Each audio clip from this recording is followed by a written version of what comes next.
this all does coincide with this work about these apocalyptic scenarios that you guys are talking about, because if we don't have an understanding of how we got to where we were, and we also don't have an understanding that this can happen to us again, it's very possible for us to happen again. It is indeed possible for it to happen again. And in the 8th episode of Ancient Apocalypse, one of the scientists from the Comet Research Group makes that point, that the comet that disintegrated, that caused so much damage on Earth 12,800 years ago, its debris stream is still in orbit. The Earth passes through it twice a year. And in the next 30 years, we're going to be passing through a very lumpy bit of this 30 million kilometer wide debris stream that's called the Taurid meteor stream. We should be paying much more attention to that, because it's not doom and gloom, because we can do something about it should we choose to do so. And let's stop focusing all our efforts on fighting one another and hating one another and filling the world with anger and fury. And let's work together as a human species to make life on this planet better for everybody. That's what's going on now. There's a new mindset which is coming into force. And I celebrate the youth of our society today, because they are refusing to be bound by the orders that are given to them by the powers that be. There's a new spirit of thinking for ourselves, and that new spirit is, in my view, going to change everything. It seems like a dark time right now. A lot of stuff is going on. That's always the case when you're in the middle of a paradigm shift. It seems like a dark time, but we're privileged to live at this time, because 200-300 years from now, this time is going to be looked back on as a turning point in the human story. We might mention that, speaking of the Taurid meteor shower, we are passing through the Taurid meteor stream right now as we speak. As we speak, yeah. Late October to about the second week in November, up till about the 15th or 17th of November, Earth is passing through that stream. And it probably is the most important meteor stream in terms of the history of recent life on this planet. And this goes, to people like Bill Napier and Tube and all of those guys who've... Major astronomers are very aware of this, and it's almost like something is trying to shut them down and stop the word getting out there. Yes, NASA has a search for near-Earth asteroids, but weirdly they're not paying any attention to the Taurid meteor stream. We know that there's 200 objects in the Taurid meteor stream that are a kilometer or more in diameter. Comet Encke, which is at the heart of the stream, is almost 5 kilometers in diameter. These are all fragments of that original giant comet that began to disintegrate 12,800 years ago, and that the Earth ran into. So is this? What are you showing me, Jamie? This is a video on Twitter of the Taurid meteor stream. It's a great time to see shooting stars. Fireball pop up. Yeah. Bam. There they go. Mm-hmm.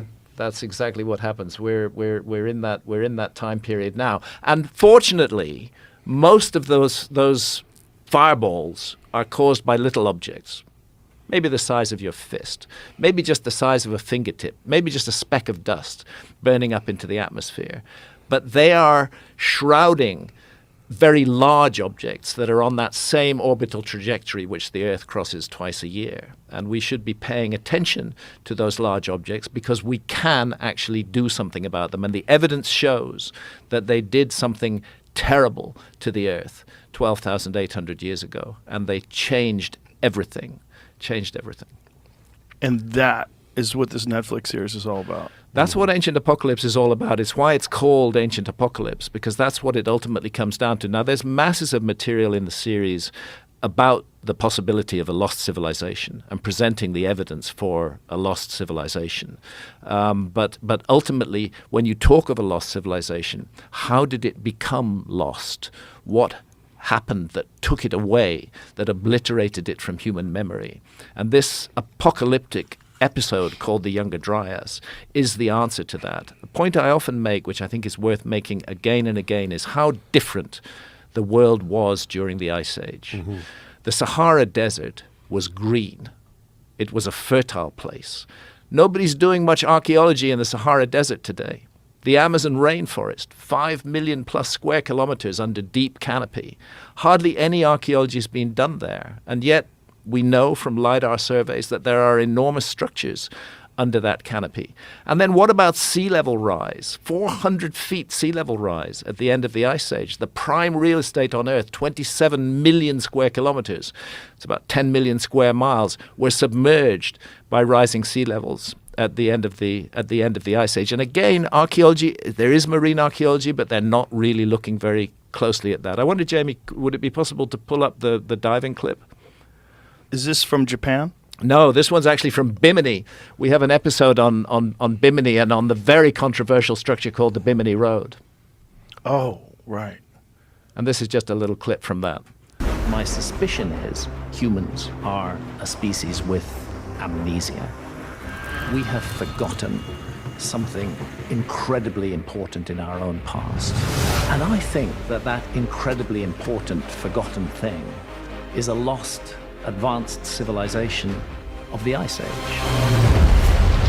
I've spent decades searching for proof of this lost civilization at sites around the globe. Oh, wow. Now, my aim is to piece together these clues. And that seems extremely strange. To show you evidence that challenges the traditional view of human history. You see And that? the Bimini Road. The Bimini Road is not even very deep. It's only about 20 feet deep. It was one of the last things to be covered by Ice Age sea level rise, and that's why we show a graphic, a reconstruction of it above water. It's made of extremely regular blocks, megalithic blocks, on a very large scale, more than 1,000 feet in length. When you dive on it, and I've dived on it multiple times, and I went back to diving in order to dive on it again in this series. It's impossible to believe that it's entirely a work of nature. And I took a marine biologist there with me who's dived all over the world, and he agreed with me that there's just no way that this thing can be explained as a totally natural phenomenon. Can we see it, Jamie? And what is the conventional reasoning for this? The conventional reasoning is that it's just beach rock, fractured into natural patterns. But when you get there and get underneath those rocks, you see that they're propped up, they're leveled out with rocks underneath them, that the whole thing is being very carefully structured by human beings. And the point is, and another point I'd like to make is Bimini today is a tiny, tiny island. But Bimini during the Ice Age was part of an enormous island. The whole Grand Bahama Bank was above water, an enormous island. And weirdly, that island turns up on an ancient map. It turns up, that's not the Bimini Road. But that is on the left. That's the Bimini Road. You got the cursor on there. Yeah.